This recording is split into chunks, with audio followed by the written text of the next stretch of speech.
જી સ્વાગત છે તમારા બધાનું મારી ચેનલમાં। તો આજે હું બનાવવાની છું કોથમીર કલી। તો એના માટે મેં 1 વાટકો મેંદાનો લોટ લીધો છે। તમે ઘઉંનો લોટ પણ યુઝ કરી શકો છો અને મેં મેંદાનો લીધો છે। થોડુંક મીઠું નાખીશ અને 1 ચમચી જેટલું તેલ નાખ્યું છે મેં। હવે પ્રોપર મિક્સ કરી નાખશું આપણે એને।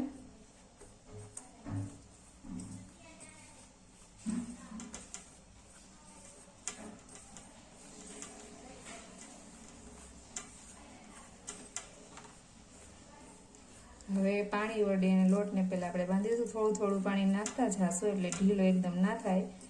લોટને એકદમ ઢીલો નહીં અને કઠણ નહીં એ રીતે બાંધવાનો છે આપણે, કારણ કે આપણે એની રોટલી વણવાની છે એટલે।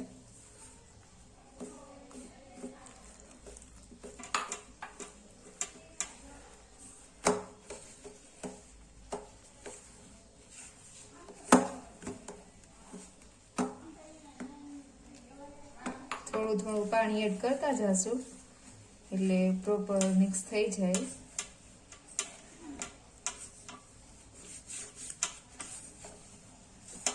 તમે મેંદાની સાથે ઘઉંનો લોટ પણ બંને મિક્સ કરીને પણ યુઝ કરી શકો છો અને ઓનલી તમારે ઘઉંનો રાખવો હોય તો પણ યુઝ કરી શકો છો।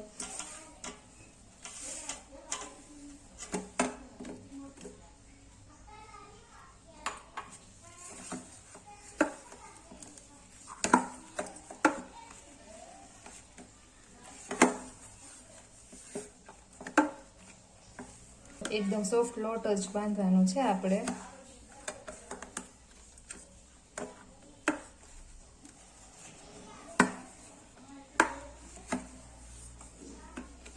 તો લોટ બંધાઈ ગયો છે અને આવી રીતે થઈ જાય લોટ એકદમ સોફ્ટ જેવો, એટલે મસ્ત આટલો જ બાંધવાનો છે, આટલો સોફ્ટ। વધારે પાણી નથી નાખવાનું નહીં તો એકદમ ઢીલો થઈ જશે। અને હવે લોટ બંધાઈ ગયો છે તો આપણે 15 મિનિટ માટે એની રેસ્ટ મૂકી દેશું ઢાંકીને મૂકશું, એટલે કે ઢીલો પણ સાવ ન થઈ જાય અને સુકાઈ પણ ન જાય। અને 15 મિનિટ થાય લોટ સરસ થઈ જાય ત્યાં સુધી આપણે એનું સ્ટફિંગ તૈયાર કરી લેશું। સ્ટફિંગ બનાવવા માટે સૌથી પહેલાં તો મેં કોબીજના નાના નાના કટકા કરી લીધા છે, નાના નાના સુધારી લીધું છે। પછી 1 વાટકી એક નાનું ગાજર સુધારી લીધું છે।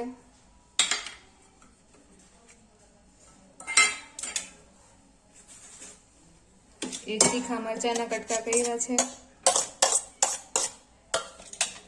3 બટેકા બાફા છે અને એને છૂંદો કરી લીધો છે બટેકા બાફીને।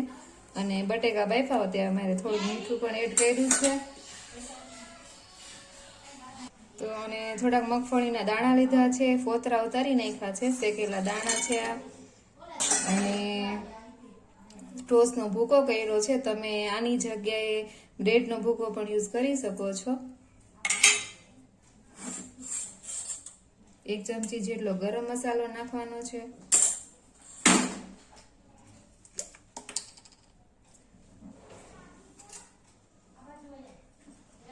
અને ચીલી ફ્લેક્સ પણ થોડાક એડ કરું છું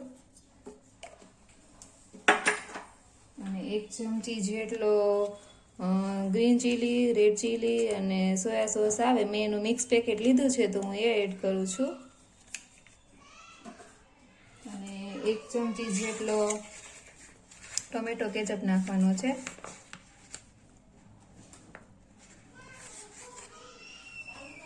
અને હવે આપણે સ્વાદ અનુસાર મીઠું નાખવાનું છે। અને હવે નાખવાનું છે અને થોડોક 1 ચમચી જેટલો લીંબુનો રસ નાખવાનો છે। અને હવે નાખવાની છે મેઇન વસ્તુ કોથમરી, જેનું નામ જ કોથમીર કલી છે તો એ નાખવાની છે। તમે આનાથી વધારે પણ કોથમરી જો ભાવતી હોય તો વધારે કોથમરી નાખી શકો છો। અને હવે આને પ્રોપર મિક્સ કરી લેવાનું છે।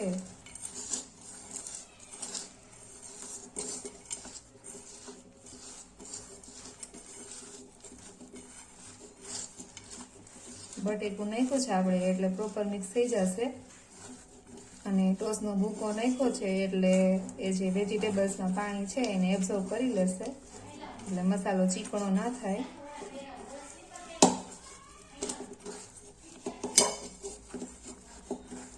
જો સરસ સ્ટફિંગ રેડી થઈ ગયું છે.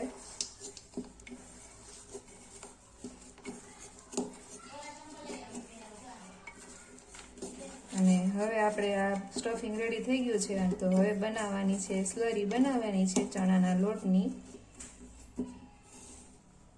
તો હવે આપણે બનાવવાની છે સ્લરી. તો એના માટે 1 ચમચી જેટલો ચણાનો લોટ લીધો છે મેં. થોડુંક મીઠું એડ કરું છું.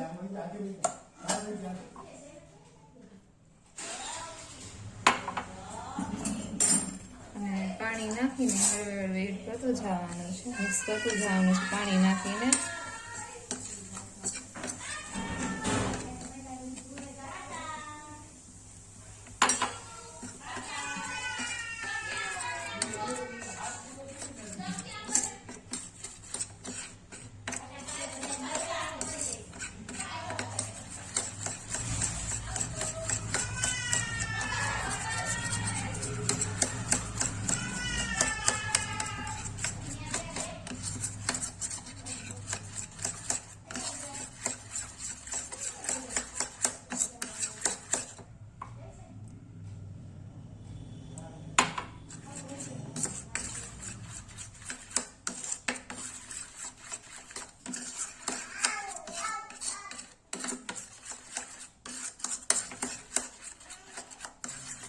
તો સ્લરી રેડી થઈ ગઈ છે. અને આપણે જે મેંદાનો લોટ બાંધ્યો તો એ ચેક કરી લઈએ, કારણ કે 15 મિનિટ જેવું થઈ ગયું છે. તો એ સરસ એકદમ સોફ્ટ થઈ ગયો હશે. તો લોટ જો સરસ થઈ ગયો છે, એકદમ સોફ્ટ. અને હવે આપણે આના નાના નાના લુવા બનાવીને રોટલી કરવાની છે.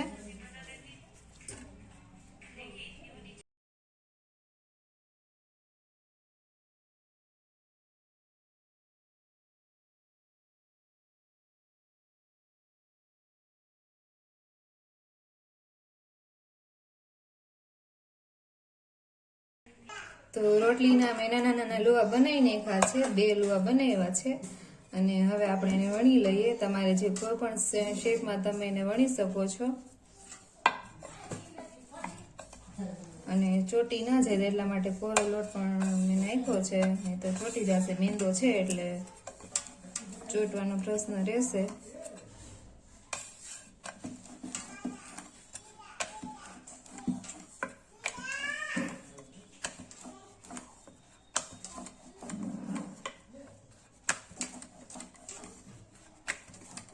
હું લાંબી જ રોટલી વણું છું, તમે કોઈ પણ શેપમાં કરી શકો છો.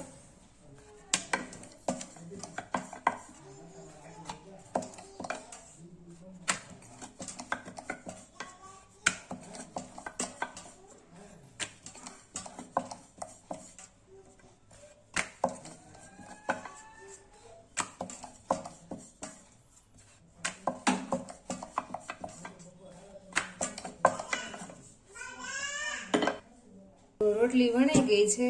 મેં સરસ પાતળી એવી રોટલી કરી છે. અને હવે આપણે એને શેકવાની છે, થોડી થોડી શેકી નાખવાની છે. તો લોઢી ગરમ થઈ ગઈ છે અને આપણે હવે રોટલી શેકવા નાખી દઈએ. સાવ આછી એવી શેકવાની છે, બહુ શેકવાની નથી આપણે એને.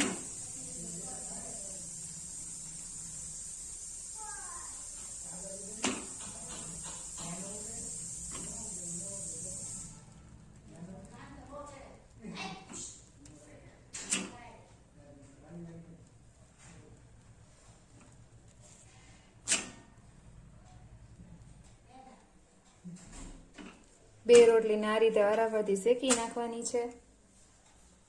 રોટલી શેકાઈ ગઈ છે ને હવે આપણે જે ચણાના લોટની સ્લરી બનાવી હતી એ લગાવી દઈશું આમાં રોટલીમાં.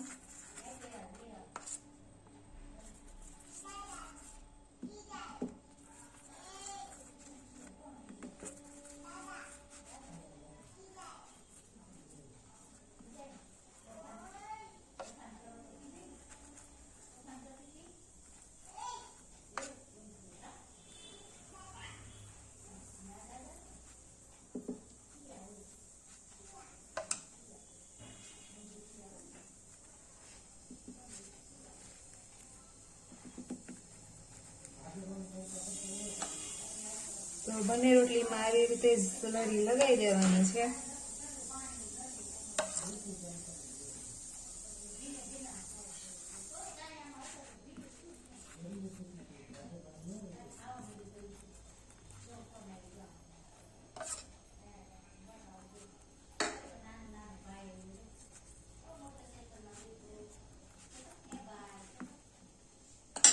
અને હવે જે આપણે સ્ટફિંગ રેડી કર્યું છે એ રાખવાનું છે અહીંયા.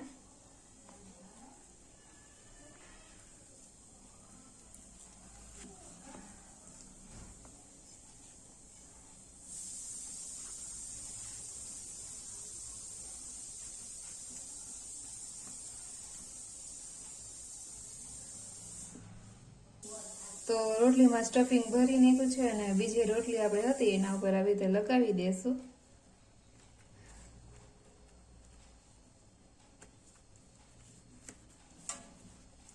અને આવી રીતે વેલણ મારીને સરસ એક વેલણ ફેરવી દેશું એટલે સરસ મસાલો છે એ ચોટી જાય રોટલીમાં.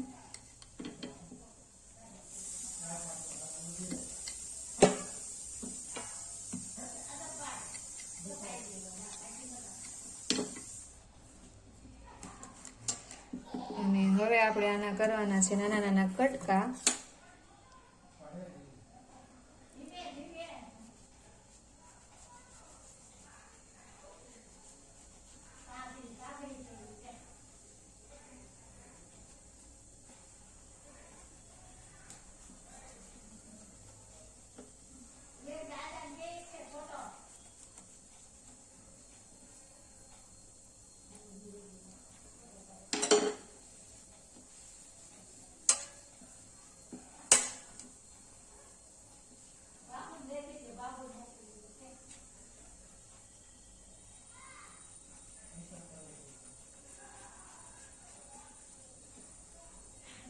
તો આ રીતે નાના નાના પીસ કટ કરીને રેડી કરી નાખ્યા છે અને હવે આપણે એને તળવાની છે તેલમાં. તો તેલ ગરમ કરવા મૂકી દઈએ.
તો કોથમીર કલી બનીને રેડી થઈ ગઈ છે સરસ મજાની.